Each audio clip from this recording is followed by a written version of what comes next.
Hey, I actually don't have a topic today, so I'm just going to talk about something that's always interesting to me, which is the world model discourse. So basically, with world models, I don't think they're in the same level of popularity with stuff like large language models, because large language models are pretty much everywhere, even if you don't want them to be. So you can think about TVs, even fridges. Obviously, you have stuff like ChatGPT, Claude, Gemini, and other tools. So large language models are like the most popular AI tools most people know, even though you have other stuff like machine learning. But the point is, world models have, I would argue, a lot of impact they can provide, yet they're very much in their early stages of research and development when it comes to actually having something consumer ready. So I think what's really interesting to me is seeing how people are slowly coming to talk about the term more like on Twitter now. Like I know my algorithm has more tech stuff related. So it's like I'm seeing the term appear more and more, especially in the recent months after stuff like Genie 3. I know World Labs did something recently. They had a hackathon recently, and other companies like Moonlake and other companies who are like, oh yeah, we have world models, and like that's the new popular term. I'm sure it's gonna become like a buzzword. If you have any video game model, it's gonna be like a world model now. So like that's something I'm really interested in. But what I'm really curious to see is when it becomes a term amongst like everyone. Like if you ask most people right now, they could tell you what a large, they could give you an example of a large language model, but world models, that's not the case. I think what really interests me is like, okay, what's gonna be like the consumer product for that, like for that to happen with ChatGPT. It was a consumer product that can generalize to a bunch of different tasks like coding, doing homework, helping with assignments, helping go through email, stuff like that. So I'm really wondering if it's gonna be something like, oh, we can create immersive 3D worlds, we can create objects for you, can create like 3D prints, like what's that gonna be? Because with stuff like that, I think it even if like with 3D walls, for example, like it's a very generalizable idea. You can do SpongeBob, you could do a Batcave, you could do your room, you could do a landscaping place or an architecture thing.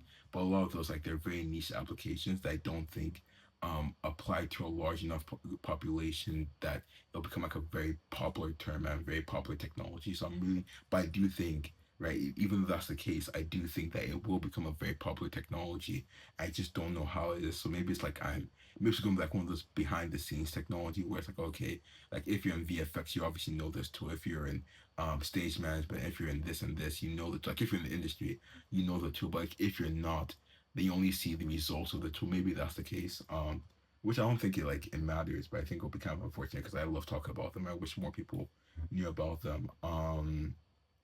But who knows? Who knows? I think the only way I could really see it right now, currently in 2026, March 8th, see it becoming a very popular term is if VR headsets or AR headsets were to get to such a point where people bought them, like majority of people had one, right? Like the way a lot of people in the US have a PS5, right? If VR headsets were to get to that point, I could definitely see warp models becoming much more of a personal thing where it's like, oh, everyone has their own use case for a warp model because then it becomes like, oh, I create my own VR world, I create one for my friends, and we do X, Y, Z.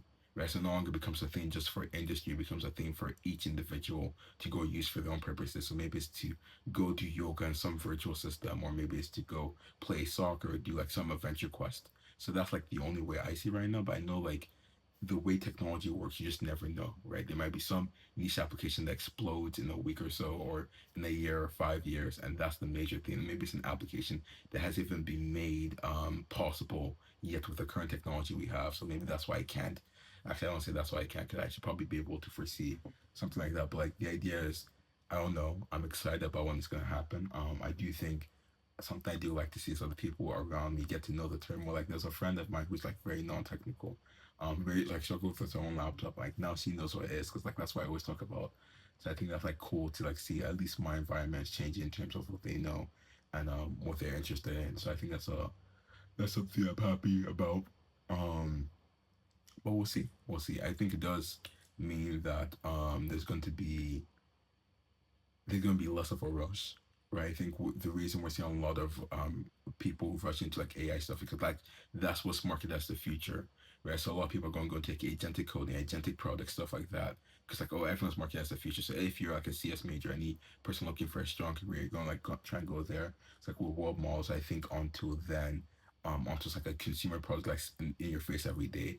Not a lot of people are going to rush into it. Like, more so people already in the field or if we start doing adjacent things will probably lean more into it. But like people who have no interest in it right now, probably I don't see them like making a big shift onto like we have some VR system that's really good that's like a holodeck or whatever. But yeah, that's my thoughts. I really didn't have a video today, so that's why I was just talking about this. If I did have a video, I would do something way different. Actually, give like maybe an account of what I'm going to do with the whole startup thing, or something with like, oh, what am I building with a native world model game engine? But for today, I had nothing, so that's why I'm talking about this, even though it's not the most interesting. Besides that, though, I have nothing else to say. So have a great day.